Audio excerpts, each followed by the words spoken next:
This is episode 120 in the Actors Room. Welcome back, everybody. My name's Jeff Tarowski. This episode, continuing, discussing Dirty John, the Betty Broderick story. I hope some of you out there who don't know about this story have watched either the show or the movie done in the 90s. Fascinating stuff, and would love your opinion on what went down and how much do you know about all the background stuff. The book that was put out. There were a few books that came out about this story. Did you read them? And if not, I hope you sit back, relax, enjoy this show. Talk about a bad marriage. And I feel sorry for those poor kids. After you hear about this story, you know what I mean. So, here we go.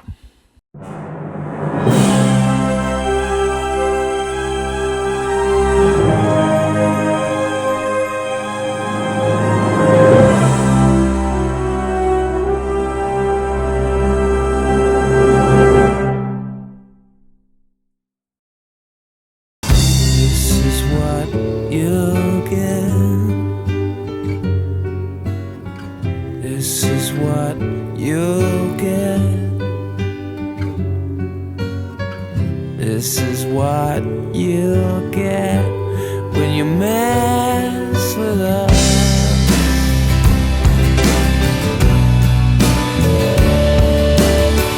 Come on, police. I've given all I can. It's not enough. I've given all I can, but we're still on the payroll.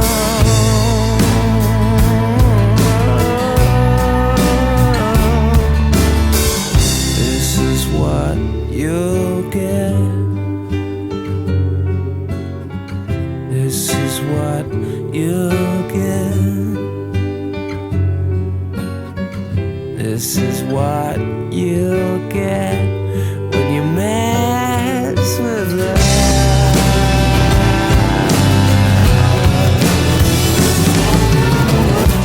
For a minute, I lost myself. I lost myself. You for a minute, I lost myself. I lost myself.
Mrs. Betty Broderick lost herself, for sure, somewhere along the way. How far back did it happen? When she lost grip of reality. Because she did. Dan Broderick, her husband, and Betty Broderick, the wife, had a marriage that was splintered from the start. Although it wasn't severely splintered from the start, it was definitely splintered. and it continued to disintegrate and fall apart for the years to come. Why did Betty Broderick shoot and kill not only her ex-husband, but his new wife? This is the Actors Room, and I hope that you enjoy this show talking more about this story. Betty felt wronged. Like any bad relationship and partnership, sort of like a business relationship between her and Dan, fell apart right before her eyes. When did it happen? I think it was going on for a while. Dan thinking in the back of his mind, eventually, we're going to divorce. Betty would bring it up, and she had brought it up many times in the past. Dan, you know it's going to happen. We're going to get divorced. But those were empty words from Betty. She wanted this marriage to work. And although I don't think she loved Dan at all, she was happy with the partnership, the business relationship from her end. She was doing her job, raising the kids, taking care of the house, throwing parties, getting things done, running around, so Dan could be successful in his practice. Betty encouraged Dan to go out on his own, start his own business, and Dan did. Benny felt, this is good. And I think I said Benny. I meant Betty. Betty felt with this new practice, a practice she pushed for, helped out with, felt that her and Dan would grow closer with this partnership. Didn't happen. Dan continued to go out with the guys. Don't know how often, but from what I understand, it was often enough for Betty to sort of go back to the way she felt years before. It wasn't working. Let's put it this way. Betty wasn't happy, and she made Dan know about this daily. She continued to berate him almost every day. The fights getting more frequent, louder. Kids hearing their parents fight. Kids hearing their parents fight is like nails on a chalkboard for the kids. And it was happening all the time. Dan drifted further and further away from Betty. And this is what happened. Dan met somebody at his law firm. Her name was Linda Cocaina. And this is, of course, the woman that he will eventually marry. She was beautiful. She kind of looked like Betty 20 years earlier. I found that interesting. He fell for her. He drifted. He cheated because he was unhappy. And I'm not saying Betty wasn't doing her part. But when you berate your husband every day and you fight frequently, don't be too surprised if he fades away, finds somebody else, and eventually leaves you. And this is what happened to Dan and Betty. Let's talk a little bit more before I get into all the garbage that will to come in this story. Lots of garbage. Interesting things happen. Let's talk a little bit about the show Dirty John before we move forward. I want to say that Christian Slater and Amanda Peet did a wonderful job. I liked the show a lot. I think that it was a very good portrayal of what happened. A lot of the things that were in the show actually did happen. It's based on a true story, but it doesn't mean everything was true. Can't take it that way. I think most people realize that. I do. But there are others that watch a show and believe with all their hearts that's how it really went down. It did not. It's a show. It's entertainment. And basically, they're going to do the best they can to give their truth. And they do. It's called television. It's called cable. It's called Hulu, Netflix, whatever you want to call it. This was on Netflix. Well done. The acting was great. The directing was great. It didn't kind of go too long. Sometimes these shows, they milk it. They drain it for every last drop. And this show didn't do that. It was just enough episodes. You had your fill, and it was well done. So bravo to the people. They did it justice. And the performances, I give high respect. Good job, Christian Slater and Amanda Peet. I tried to find out more information about maybe behind-the-scenes stuff. I couldn't find anything, really. It wasn't a movie, and most of the time with shows, they really don't give too much information. From what I gather, everything went fine with the show. They did a fine job. Everybody got along. Hey, it happens every now and then. Now, if you listen to my show, you know I love the juicy stuff. So if Christian Slater and Amanda didn't like each other, probably would have heard about it. I think they were working just fine. And there it is, the show Dirty John. Let's dive deep into all the crap that happened to Dan and Betty. And a lot of crap. Wow happened. When Dan... All right, Dan's got his new law practice, right? Doing well. It's been a year or two. That Dan and Betty are fighting. Not good. This Linda girl, this new girl's around. Betty doesn't like it. She's got a bad feeling about Linda. You know where you get that feeling? Well, Betty's got it. And it's confirmed when Betty overhears Dan say that, oh, she's beautiful. And he wasn't talking about Betty. Later on that night, she approached Dan about this and asked him, you said somebody was beautiful at the party. I overheard you say that. Who are you talking about? And Dummy Dan says, oh, the new girl in the office. And Betty says, what's her name again? And Dan says, oh, Linda. He actually said that. He was honest, saying that he felt Linda was beautiful. Can you imagine that? Okay, now Betty is furious inside. She's, it's starting to, like, there was a flame inside. This little Linda flame. And now this little flame grew beyond proportions that even Betty didn't understand in her body. She knew just then that Dan, if not at that present time, will eventually have a thing with Linda. She just knew it. And that feeling was also confirmed months later when on Dan's birthday, she went to his office to surprise him during lunch.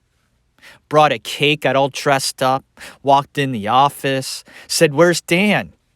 Big smile on her face. The secretary said, who are you? Betty doesn't go to the office very often. Said, I'm Betty, I'm Dan's wife.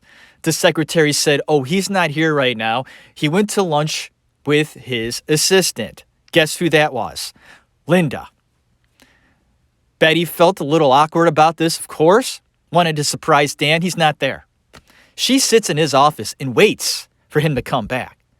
But as she enters Dan's office, she sees balloons everywhere, gift wrappings on the floor, a cake on the desk half eaten, and wine bottles in wine glasses that are drunken from. She's seething, and she should be. Betty, I would be seething too. Alarm bells going off in my head. She waited for a while. From my research, it tells me she waited until it got dark. She couldn't wait to hear his explanation. Went home. Waited again. Mind you, this is Dan's birthday. Okay. He's gone all day.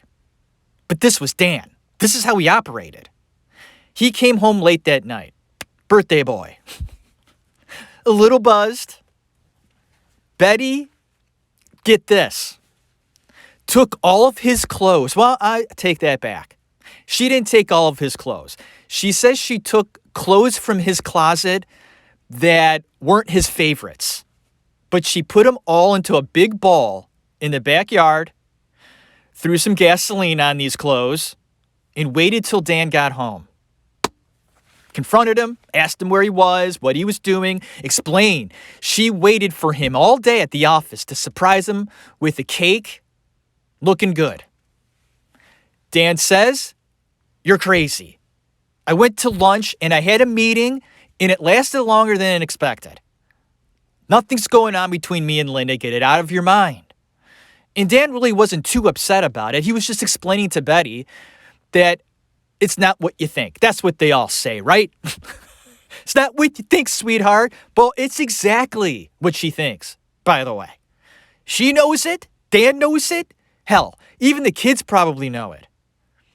She leads him to the backyard, lights a match, and throws it on the bundle of clothes. That goes up in flames. In front of Dan, he watches his clothes go up in flames in the backyard. True story. I can only imagine the neighbor's reaction to that. Seeing a bonfire in the backyard of clothing. I'm sure it was a treat. Living next door to Dan and Betty, the wonderful neighbors. Betty still at Dan, asking about Linda. Often. Dan denying. All the time. Telling Betty she's crazy.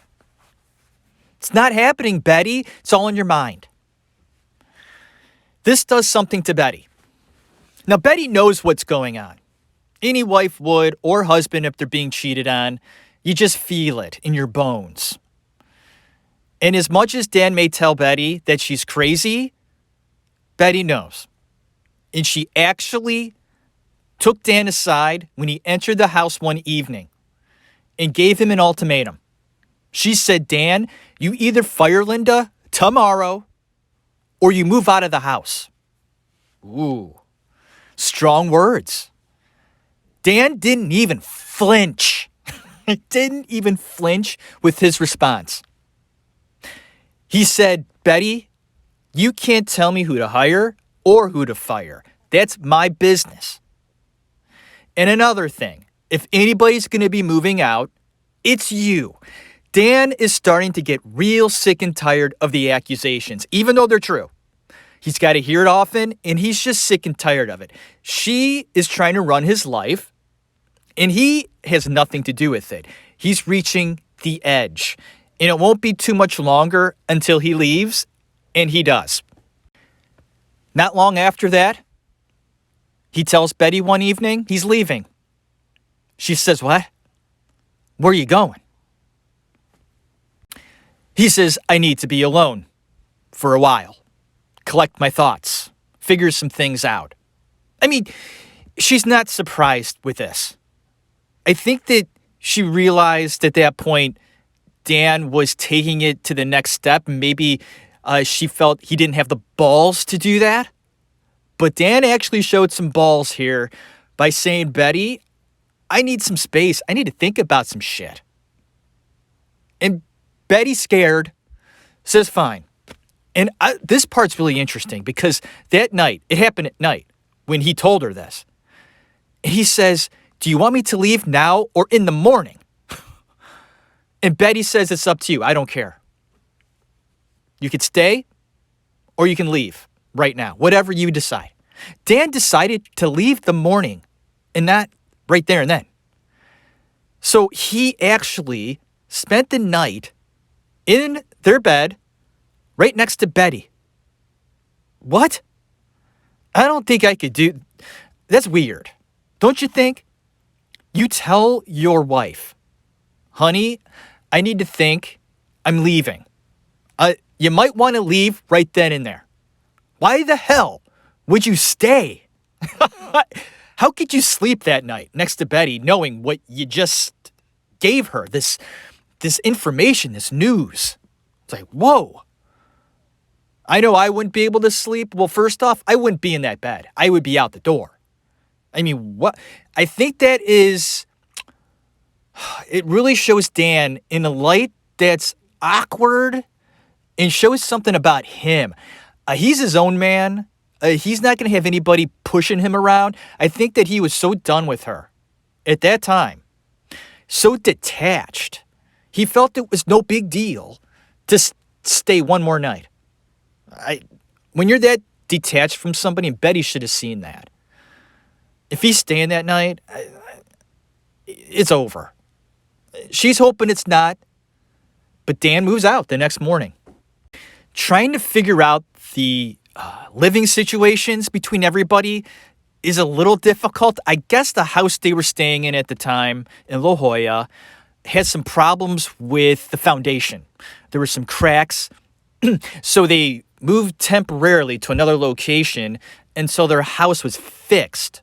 So I think at this time they were in some other location, and Dan decided to move into the broken house. Okay, it wasn't very furnished, but Dan was just happy to get away from Betty. He was pretty done at this time. Betty doesn't know that. Dan is buying his time. Betty's hoping this is something he's going through, a midlife crisis. He bought like a red Corvette. Okay. She felt he was just going through something. Work out your shit. He'll be back. Even if he is seeing this floozy at the office, right? It's a phase. He'll get over it. And in a few months, he's going to come crawling back. He'll miss me. Betty feels that. She believes it. He'll be back. Dan ain't coming back. He's got a thing with Linda going on. Of course he does. Everybody knows it. People in the office know it. Linda walks around like she owns the freaking place. I don't want to get too much into Linda. I think that's a very touchy subject. I do. I don't know enough about her to make an opinion.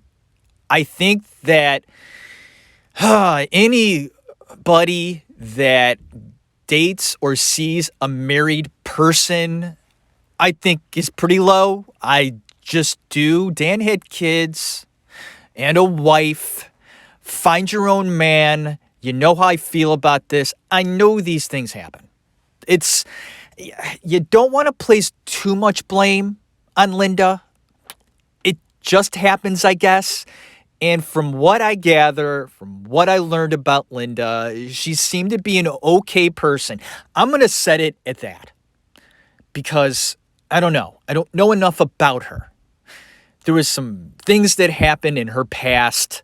She was an airline stewardess for Delta, got in some trouble, became a member of the Mile High Club while working. Hey, that's the rumor. That was the accusations. Delta said bye-bye. So she's a little shady. Linda. But like I said, I'm not going to get too much into Linda. If you want me to, leave comments. I can. If you want me to, I could do a deep dive into Linda. I think some people may be interested in what was going on with her. There was some stuff going on, for sure. Now, mind you, there are opinions on both sides. People for Linda and people against Linda. You'll have both sides. It's incredible, folks. And then you sort of have to make a way in the middle and have that make sense. Yeah, and that's what I try to do on my show. I try to take both sides, and then there's a middle spot. Because there's two sides to every freaking story. We know that's true. Nobody's truly a saint, and nobody is truly evil. Mind you, there are some a lot more than the other. Oh, it's so true. Even with Dan away, gone out of the house, he still is not admitting to Betty that he loves her or is seeing her. Telling Betty it's all in your mind. He still is saying this. How long is this going on? This is messing with Betty, by the way. It would mess with anyone because she knows about 99% Dan is cheating on her with Linda. But there's that little chance, that tiny little chance that Dan is actually telling the truth. He's not, but in Betty's head, there is that slim chance. And even if he is, she feels like it'll be out of his system. He'll come back. Well, finally, Dan gets up the courage to tell Betty, yes, you're right. You were always right. I just couldn't admit it to you. I love Linda. Finally tells Betty this, and I want a divorce. Wow, what a bombshell. What a shocker. Betty's world, I mean, it splinters, cracks, everything falls apart right now. It's just, she goes from Dan's probably coming back to Dan saying it's completely over, I love Linda, and divorce. Of course, Betty has a complete meltdown. She loses her shit completely. I think first she screamed and yelled at Dan. Don't know how long that happened. Probably 10, 15 minutes of screaming and yelling. And after that, she just fell apart completely. Like jelly.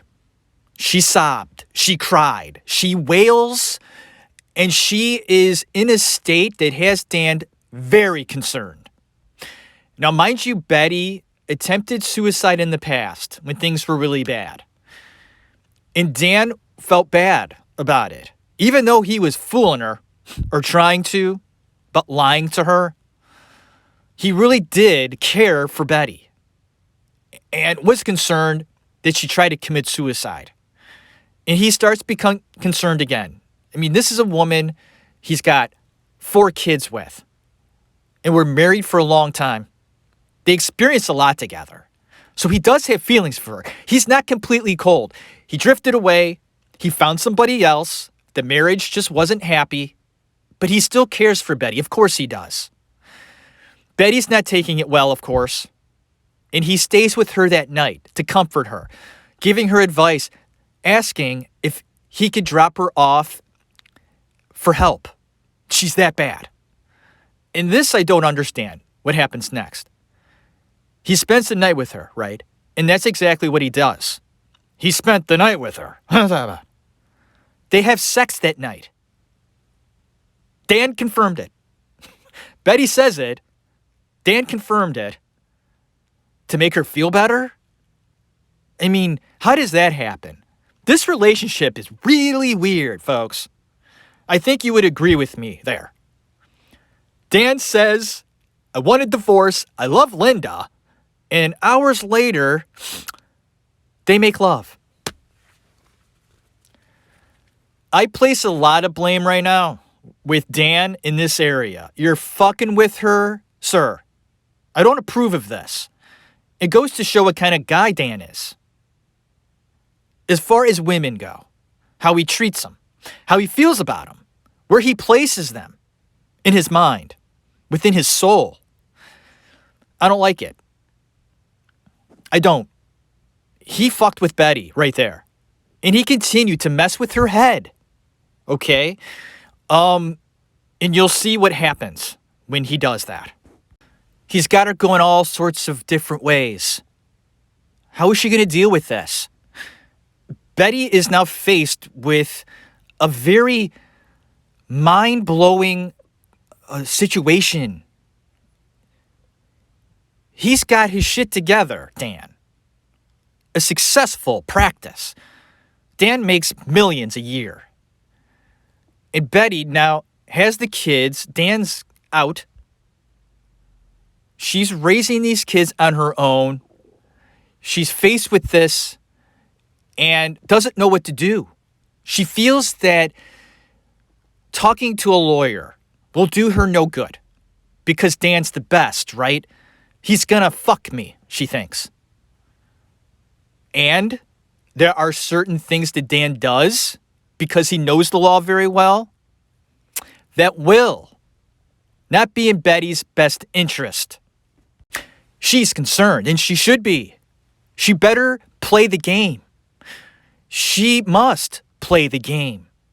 Will she play the game? I mean, it's in her best interest to, and lawyers tell her that. Listen, Betty, this very unfortunate situation has been placed at your feet. There's no doubt about it. It's sad, but you have to toe the line here. And my advice to you, and this is coming from the lawyers, they say, play good, play nice, and make it a clean cut.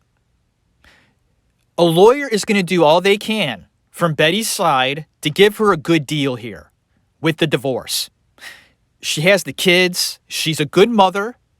So she will get a nice settlement here with the divorce, with payments, monthly payments, if she plays nice. While Betty does not play nice. She feels that this partnership has been ripped apart. And she wants a lot, more than she can get. Dan is going to pay, and he's going to pay big. And she does this, and this is from me. And I think this to be true. She does this to make it so difficult for Dan that he may want to come back to her and the kids. That's the only reason why she's doing it. To have Dan back. The partnership, her way of life, the money. Her spending habits have changed dramatically. Her social life also changing with Dan in the house in her life. I mean, she goes to parties with Dan. They go to these big dances. I mean, Dan's rolling around with elite people every day. So they go to like ballrooms and big parties. They dress up. They would wear these beautiful outfits. Dan would get a cape on, a hat. I mean, they were all about it, like this elite world. When you make millions, you play that game too. And she loved that game. Although she didn't love Dan, she loved that partnership. The marriage itself, she loved it. She was bothered by Dan, but she was willing to put up with that. To be a part of that world. And she suffered for it in the beginning. And you know it. She supported him, went through all the hurt, being pregnant all the time, all that pain, scrimping and saving so Dan could be the success that he is at the present time for her. And he's out now. This is unacceptable to her. Completely unacceptable. She has one vision, and that is there is Dan and Betty, or there is nothing at all. Folks, that's where she's at this time. So she's going to make everything difficult for Dan. I mean, here's Dan, right? Out of the house, having the time of his life like a single man again, but he's with Linda. I think she is around his house a lot. Betty is furious when she finds this out. That bitch. She called her the C word. Can I say the C word on my show? I don't know. I've never said it in my show, I don't think. It's a really dirty word. And I feel dirty saying it. I have probably said this word maybe 10 times in my life. And I may surpass that in this show because Betty says it a lot in describing Linda. She's the cunt. What a horrible word. But Betty uses it a lot during this time. He's with the you know what. And he's living this life, right? No kids. Betty decides to do something she should have never done. She dropped her kids off one by one at Dan's house at night. The first one was Kim, the oldest daughter.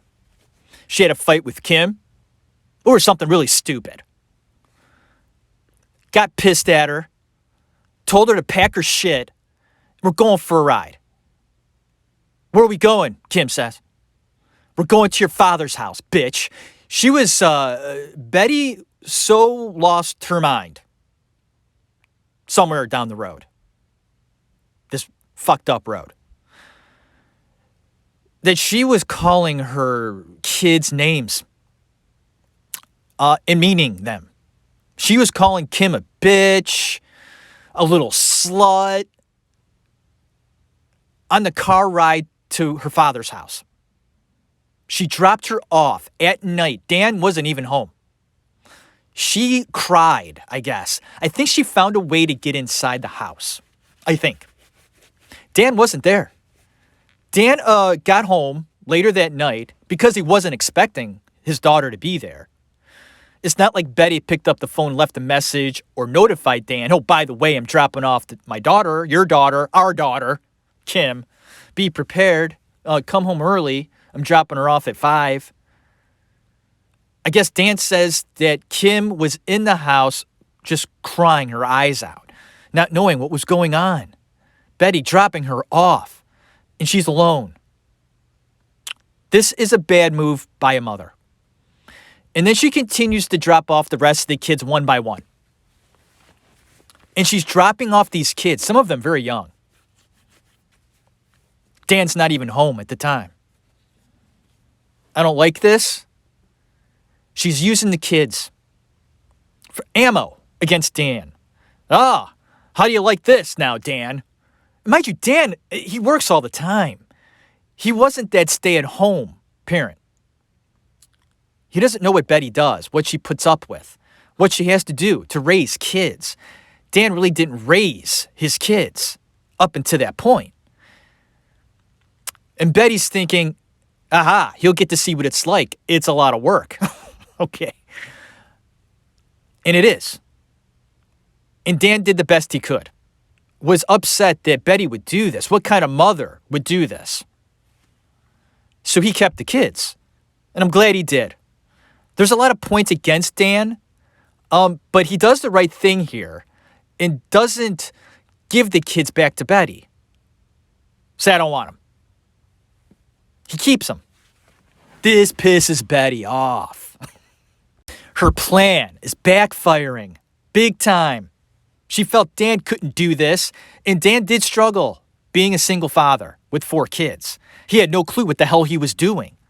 The kids say he was just a mess, not knowing what to do. He worked all the time. So he hired housekeepers and nannies, and he did these things because he had to. And they struggled, but eventually things got, I don't want to say comfortable, but decent with the kids and Dan. This blows Betty's mind that Dan actually kept the kids. And there will be many situations, occurrences that happen that goes to show Betty losing her mind at a rapid pace during this whole thing. She can't deal with the fact it's over. Dan is gone. He moved out. He stayed out. Told Betty he wanted a divorce, that he's in love with another woman, that eventually they're probably going to get married. He keeps the kids. She's alone. Lawyers telling her, Betty, what are you doing? Why are you doing this? Giving your kids up the way you did. That was, you love your kids, but does she? Is she so gone now that she doesn't care for her kids like she did? Because if she did, she would never have dropped them off like that. No mother would do that. Dan wants to sell one of their houses. Says, we don't need it. It's just sitting there. I want to sell it. Betty says, I want to be a part of that, of course. It's my house, too. So they go back and forth with prices. She doesn't want to give up the house. Dan wants to sell it. She says, I'm not happy with the price. It's just never going to happen from Betty's side. Dan gets so frustrated, he makes it happen through the court system. He's had loopholes that he can go through. Sells the house behind Betty's back. She's so infuriated with Dan. She gets in her car and runs into his house with the kids in the house. Folks, she rams her car into his front door because Dan eventually will buy his own house. She hates the house, of course. Betty hates the house, hates the neighborhood, can't believe Dan actually bought that house, rams right into it with the kids in the house, like I said. Not good. The kids are going through this thing where Betty is out of it. She's a loon, folks. Betty is a loon. I really do hate to say it. This is a woman who went off her nut. It happens. And Dan had a big part in this. I don't think he fully accepted that. I think he knew Betty was off all through his marriage. He didn't do the right things. He wanted to teach her a lesson. You can't act this way. And he would penalize her, saying, if you keep messing up, I'm going to be taking money away from you every month. He had a set price that he was giving her every month and made, little deductions from time to time, making it more difficult for her, treating her like one of the kids. Dan was known to be strict. That's how he grew up. He was strict with his kids. They fucked up. They felt the wrath. He yelled. He even spanked them, grounded them, took things away. When you were living in Dan's house, you were going to follow his rules. Betty was more loose about that stuff. She was the fun parent. It usually works that way, folks. You got the strict parent and you have the fun parent. And together, it kind of makes sense, right? Okay, you kind of need both. And when they split, now they're with the kids, anyway, are with the strict parent. And especially the younger kids, the two younger boys, they miss their mom a lot. They really love their mom. She spoiled them. She let them run around and have fun. And the boys wanted to be with their mother. And even though Dan witnesses Betty run into his house with a vehicle, he still allows the kids to see Betty on a limited basis, of course, but he still allows it. He didn't have to. There's restraining orders against Betty at this time. She can't even come within 10 yards of the house. She just can't.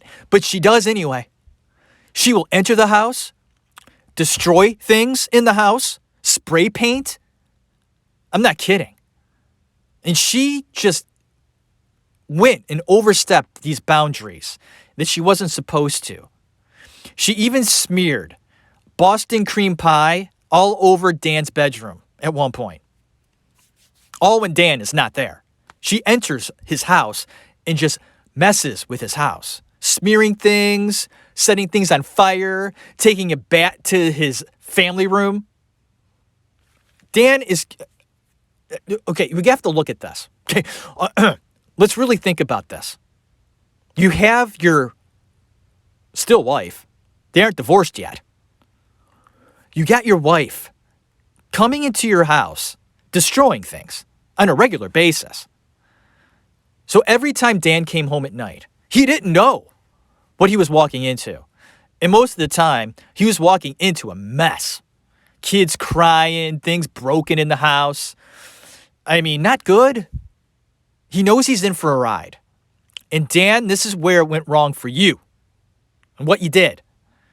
You didn't give in and give Betty what she wanted. Dan, you make millions a year. And I know you wanted to teach her a lesson. She was acting like a little brat, not getting what she wanted.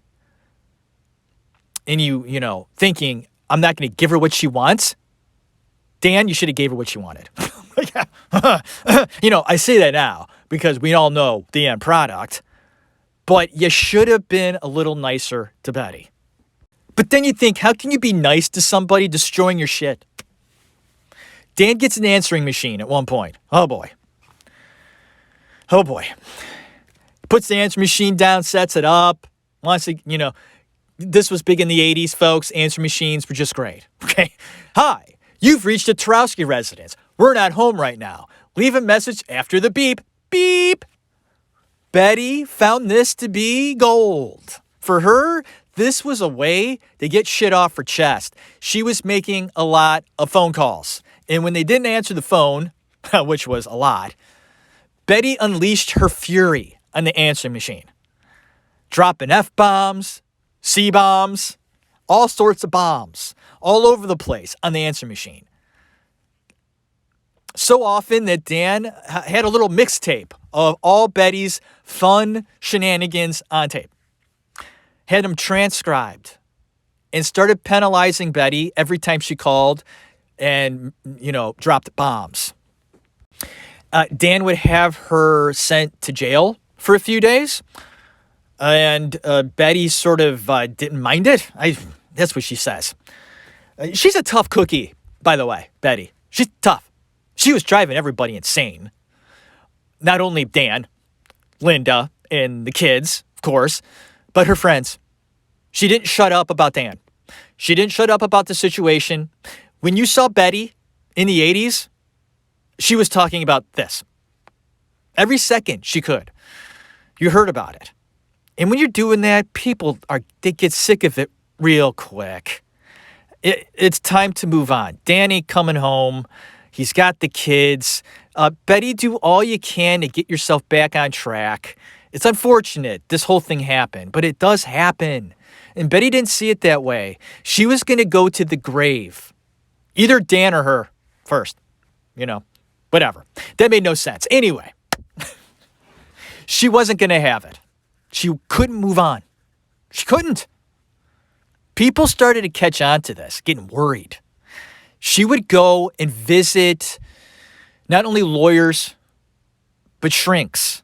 Because of the way she was acting, the courts were saying, you got to talk to somebody. And she did. And in her sessions, she would tell the psychiatrist that she wanted to kill Dan. And because she said this, the psychiatrist had to phone call Dan and tell him this. Betty's saying she wants to kill you, Dan. We have to tell you that. They were concerned. Everybody was. I don't think Dan felt that Betty had it in her. She says these things, he says, but she doesn't mean it. I don't think Dan knew how fast the wheels were spinning in Betty's mind, losing grip the way she was of reality. I think Dan felt she was just pissed, super pissed, and eventually she'll get it. I'm not coming home, and she'll move on. It may take a while. And this is from Dan. She's thinking it may take a while, but eventually, it'll calm down. Betty's a little nutty, a lot nutty, but he's biding his time. Eventually, the courts will work out their divorce in time. Dan knows what he's doing, okay? And it'll all eventually calm down. Dan ain't going to calm down. And on one end, you have Linda, the mistress, the other woman, being told by her friends and family, get away from this situation. This isn't good. They see it too. But Linda loves Dan. And she tells Dan, it's me or the highway. Okay? You marry me or I'm gone. Make that call. And Dan sort of shuffles his feet about this. He's nervous. So she starts seeing other guys at one point, Linda. Dan's getting real nervous. There's actually a boyfriend of Linda's that approaches Dan and says, Linda still loves you. Shit or get off the pot. Because she is not treating me well, the boyfriend. He goes, she talks about you all the time. And says that Dan was very cold to him. And basically didn't give a shit about his situation. But you could tell Dan was still in love with Linda. And from what I heard, Linda actually was seeing somebody and sleeping with somebody weeks before Linda and Dan actually got married. Because they will eventually get married. But it was rocky. I'm not quite sure how strong Linda and Dan were in their marriage.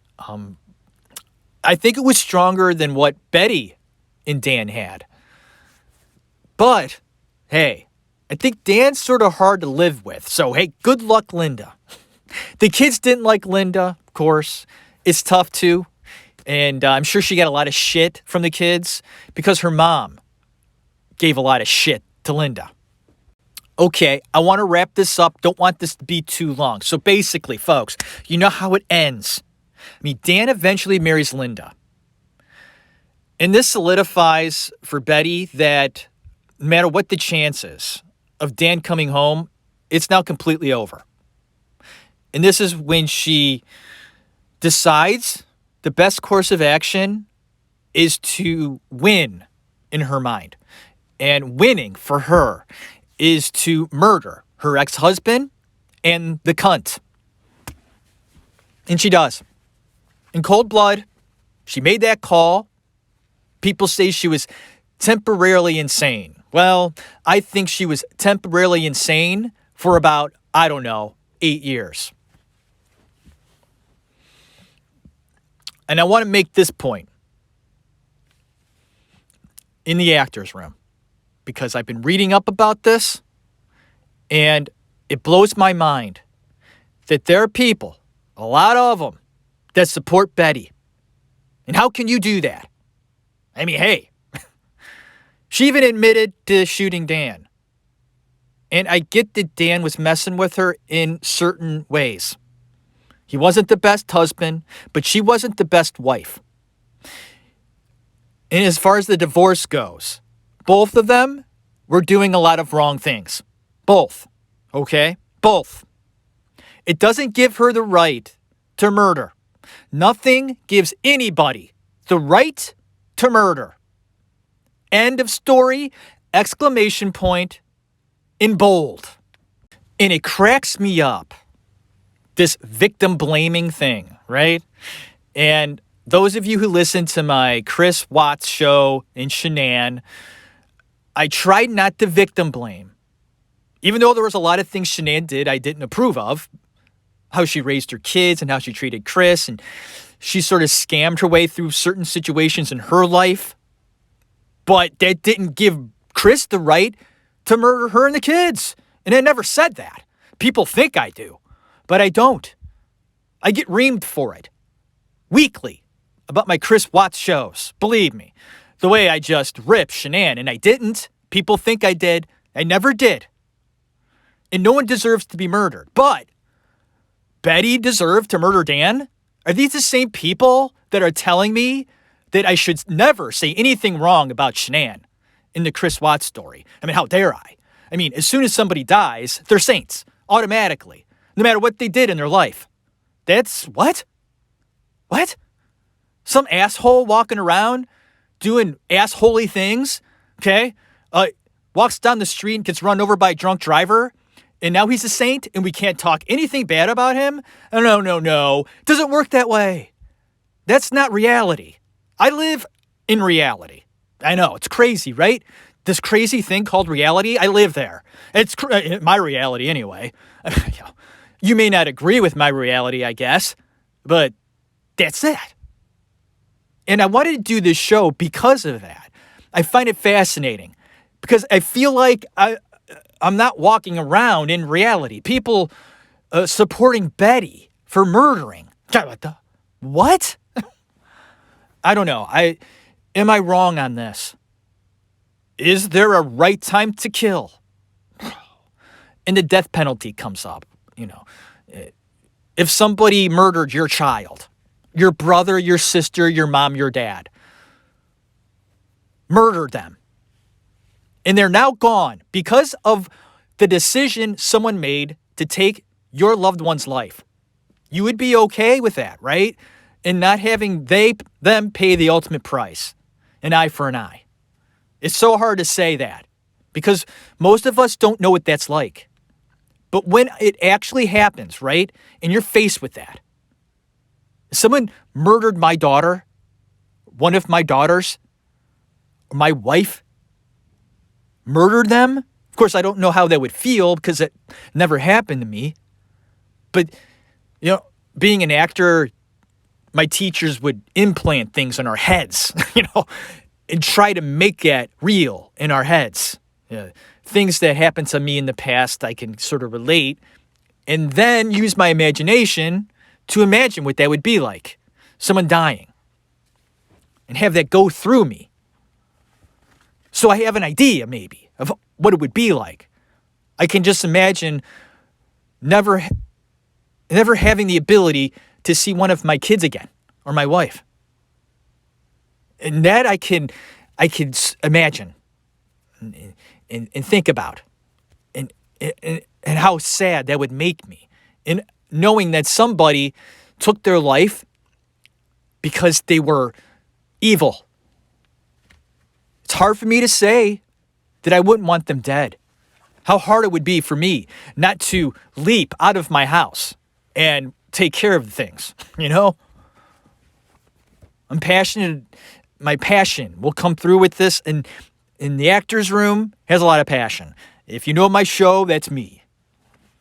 I wear it on my sleeve now on my show. I kind of always did. And Betty, nothing makes it right what she did. She murdered Dan and his new wife. That's not okay. And nothing Dan did, or Linda, made it okay for Betty to do that. And I feel that anybody that thinks that and is okay with that, I think that's wrong. I know, right? Here I am judging people. Shame on me. But is that so wrong for me to do that? I don't know. Opinions would be appreciated in the actor's room. Thank you for going on this journey with me. It got a little heated. Little heated about that situation. I knew it'd get like that. I got reamed the other day for one of my shows. Because I'm judging people sometimes. How dare I judge? So someone was judging me in the comments section. I thought that was brilliant. Very hypocritical. Okay. How dare you judge somebody as I judge you? Okay. I was like, okay, sure. Do you feel better? And I guess I might get reamed for this one down the road. May not be as soon as I send out this show. But it may be in the future. I'll hear about it. How dare you judge Betty? She went through a lot. And she did. I can't, Betty did. But so did Dan and the kids. Those kids went through it, folks. They got messed up with drugs and sex. And, the two younger boys, I think they're doing okay. I think they're all doing okay right now. Okay. But they weren't treated very well by their mother near the end when Betty just lost it. I think she was a good mom when things were okay. I don't think things were ever good in the Broderick household. Just weren't. But it seemed to me that Betty was a good mom at that time. I do. The marriage, that relationship just broke her. It can happen. But murder is never the answer. She is a murderer. And she, to this day, to this very second, is not sorry for what she did. She's not. She won in her mind. She did it. She won. She won the war. No more battles. They went back and forth battling. Okay. She did it. She walked in there. She did what she had to do in her mind. Got rid of Dan and Linda. And she was happy about it. Still is. And during the trial, which was great to watch, I recommend watching the trial on Court TV. That trial was fascinating. And Betty sat there, like with a grin on her face. She was on the stand for hours, telling her story. And not all there. Not all there. She still isn't. She is a broken soul. So sad. I mean, Dan and the relationship and everything that goes along with the success and, the money, the houses, vacations, the way they used the kids against one another. I mean, it was bad. It was, Their divorce thing is legendary in California. Not only the story about what happened, but just the divorce, I guess, was... Oprah wanted to have Betty on before she even murdered anybody. Seriously, that's how crazy it was. Crazy. And I'm done. I'm done with this story. I'm going to file this one. I'm going to crumple it up. I crumple sometimes when I'm sort of real passionate about a story in a show. And we were passionate about this one. Part 2 of Dirty John, the Betty Broderick story in the books, in the actor's room. Hope everybody out there is doing really good. Not just good, but really good. I'm okay.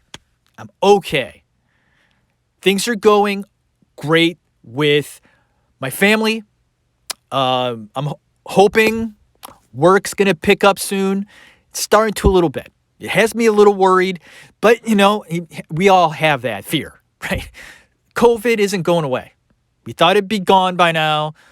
Most of us anyway. It's sticking around. So be safe, be sane, and tune in next week. We're going to do a show I'm kind of scared to do. This actor / director / writer / producer / douchebag is so fascinating. He's a douchebag. He knows he's a douchebag. I really like this guy. It really worries me. And there's going to be listeners that go, Jeff, why do you like this guy? There is something about this guy.